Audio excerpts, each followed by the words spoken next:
Good morning. Here's the loaf I made in a bowl with a tea towel.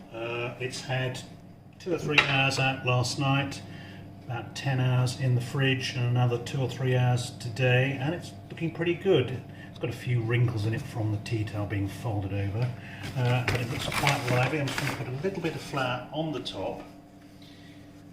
Now, normally when I'm turning a loaf out, I will score it, but I'm going to pop this one straight in a very hot casserole.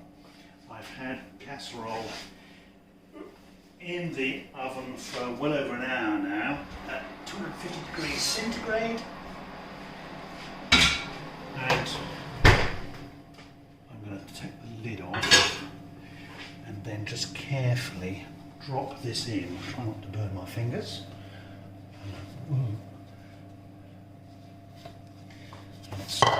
It's gone in rather funny, it doesn't matter. I should just give it a bit of a shake. And pop the lid on and see what happens. This could be quite interesting. Okay, I'm going to put this in for 25 minutes at 250 degrees. See you soon. Bye. The alarm's going off. Time to take the lid off the second loaf. Well, the big inner.